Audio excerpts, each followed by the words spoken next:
Обвинните екипи на СВР Струмица и јавниот обвинител треба да дадат одговор како настана пожарот кој го уништи Домот на културата во Велјуса. Неофицијално се исклучува можноста причината да биде во електричната инсталација, затоа што струјата во објектот била подолго време исклучена поради неплатени сметки. Една од просториите ја користел жител од ова населено место.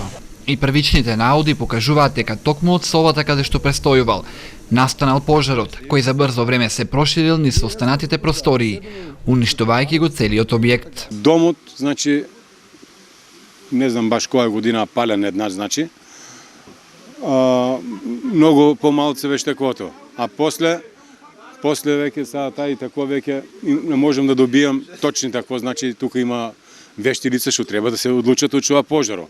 Дали од електрична инсталација, ама по нашо тако што електричниот довод беше исклучен на таквото. Значи немаме ние струја веќе во доле во кафаните и во таквото.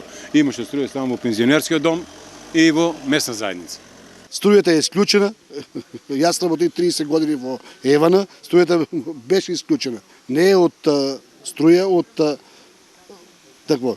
Тука е сумлива работа. Сега тука стоат институциите само. Пожарот во Домот на културата во Велјуса изби во ноќта помеѓу петок и сабота. Во гаснењето на пламените јазици учествувале неколку противпожарни возила со 15 на пожарникари. Неколку часа им биле потребни да го локализираат, бидејќи во објектот биле сместени канцелариите на местната заедница, библиотеката и клубот на пензионерите и не дозволиле пожарот да се прошири кон соседните куќи.